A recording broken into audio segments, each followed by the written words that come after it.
All right, everyone. I think that it's time to simply forsake Portland. It is now clear that the city government and the state government there in Oregon are not really interested in keeping their citizens safe. Enter Judge Immergut. Nah, Immergut. Yeah, in your gut. Um, Issuing a stay on Trump's ability to send federal forces into Portland to help with policing exercises and immigration control and things of that nature, saying that, and this is link in the description archived, of course. There's one line in here that really stands out, which is when Immergut was pointing out, and this is mostly true, but there's one small snaggle in here. Well, it's a really big one, so yeah. That federal forces, you can only federalize the Guard and utilize them for that kind of purpose in the case of things like invasion, insurrection, so forth. Everyone knows that. But also, there's another provision that states quite clearly, and this is alluded to by Immergut themselves in the filing, that you can also use it if it is impossible for local and state resources to actually uphold federal law. So they need help. What's happening in Portland right now? I believe that there are federal laws against many of the things that are going on there. For instance, it's a sanctuary city within, I believe, a sanctuary state. If a person is illegally in the country, they are breaking federal law. That is under federal purview. This was made quite distinct, by the way, by the Biden administration when southern states were trying to set up their own barriers at the border because money was being held up and they weren't, and nobody was staffing the border. What happened? The Biden administration sued them and forced them to take down the barriers and effectively blanket non-enforcement by state and local force. Unless somebody is doing something else that is illegal, they couldn't do anything about it. ICE wasn't allowed to do its job. Federal forces weren't allowed to do their job. The states weren't allowed to do their job.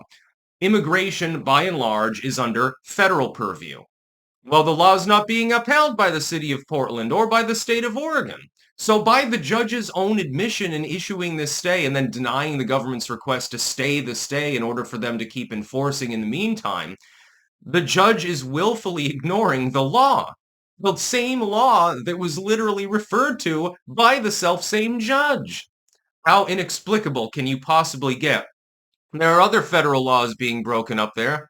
You think that all of the violence and rioting and looting and shooting up there, that some of that doesn't come under federal purview as opposed to state purview? Federal supremacy over some of those cases, but nobody's enforcing them. Apparently, I could go to Portland right now and bash an old lady's skull in and nobody's going to do anything about it as long as I have a turban on or an Antifa t-shirt. That's basically what Poland has devolved into. It's almost like the city government wants its own citizens to be frightened. But don't worry, white NIMBYist liberals. They're not coming to your neighborhood. No, they're mostly in the inner city and in the ghettos and things like that, in the crack shack street and stuff like that. So you don't have to look at them too much. On your way to work, you'll see a couple of crack addicts and toss them a 5-spot or something like that so they can buy more drugs. Then you go to your happy office job and back to your lily white community, with the picket fences, or your gated community or your penthouse or something like that. You don't worry, you don't have to face the repercussions for your actions. There are people in Portland that have been dispossessed of everything, that have had their businesses burned down. You remember, like, this happens over and over, and it's not just in Portland, it's in many other places as well on the West Coast. But Portland definitely has it the worst. I like it when they mince words and the legacy media will say, well, it's not really a war zone. No, it doesn't. There aren't times when it resembles a war zone, when thousands of people pour into the streets to break windows and toss cans of their own piss and stuff like that around. That's not like being in a war zone at all. No, only 3 people got killed today. That's not really a war. It's just a skirmish. Okay, mince the words all you want. Portland is a hellhole. I get to speak with people from Portland, and generally speaking, they agree that it's a hellhole. There are places that you're not allowed to go to in your own city because they are so violent. They are overrun. They're effectively owned by a cartel. The Sinaloa owns those 2 blocks over there. You can't go over there unless you're buying drugs from them. And Trendero Agua, they own these 2 apartment buildings on that block over there. So you probably shouldn't go over there unless you want to hire a 12-year-old prostitute that was trafficked across the border. Then have a great time. I hear that Sally got hit in the eye with an ice pick, so now she's brain dead, so she's half off. And then there's the Crip block up there. And the Bloods are right next to them, so they're shooting each other on a regular basis. So, you got to duck and cover when you go through that street. It's Portland, at least parts of it. Yeah, no shit. The wealthier areas of Portland are still inhabitable. How long before the edge of those healthy areas becomes encroached upon by that spread? This urban decay, it's an actual thing. You have a city. It's properly run. There's a couple of areas that maybe are a bit seedy, but by and large, it's well run. The city government's functioning fine. Law enforcement's generally doing its job. Everything's a-okay. Your one major economic downturn or overrunning by foreign forces, whether I mean foreign as in they're from another state, another locality within the U.S., or whether it's illegals or something, to turn those low-rent, seedy areas into something far worse, and that spread tends to spread. The seedy area becomes the ghetto. The areas around the ghetto become seedy areas. That lowers prices, entry fees lower, and groups of people with any organization at all, or that are willing to live five to a bedroom, they pour into the seedy areas. Now that's part of the ghetto, and the seedy area expands further. Eventually, this is what happened to Detroit. Detroit fell victim to this. In coordination with economic factors, of course. Part of the reason why Detroit is a shit pit now is because of manufacturing moving to the coasts. It was no longer, the domestic manufacturing made sense to do it from Detroit because you had access to the lakes for trade in that region. You had access to a lot of rail. You took an even amount of time to send it to the east or west coast, so it was more efficient.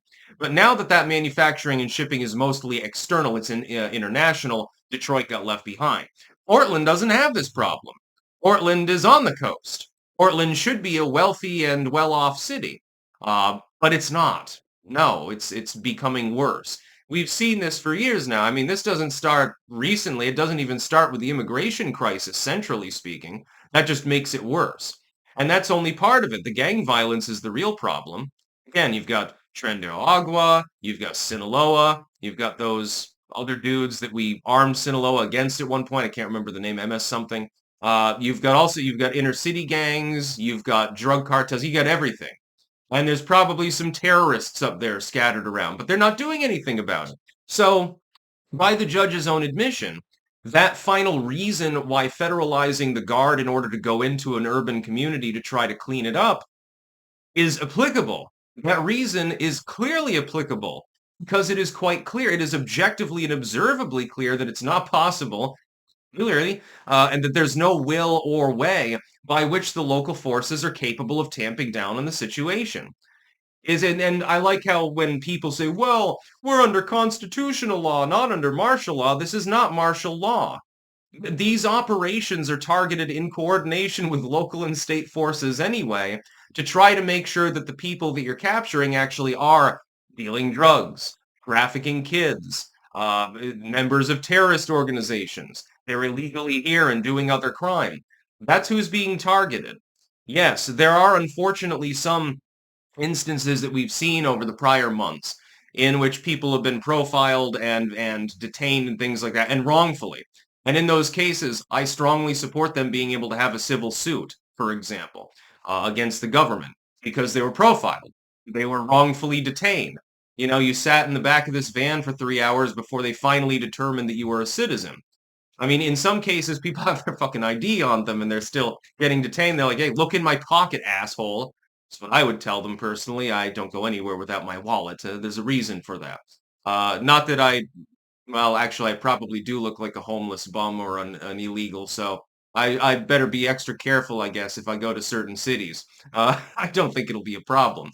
But despite that, the overall goal is just. The overall goal is ethical because other people in these communities are suffering too, and they're tired of it. And you can hear them, I mean, they'll tell the news. Yeah, my neighborhood used to be really nice. Now there's a crack shack down there. I mean, I'm not, complaining because I'm smoking it too, because it's basically a rite of passage now in this community. Used to be the burbs. Now it's just another attaché of the ghetto and, with roofs falling in and, Rottweilers everywhere and shit like that. It's bullshit that the judge made this decision. I really hope it's unended. Upended, rather. That's about all. Peace out.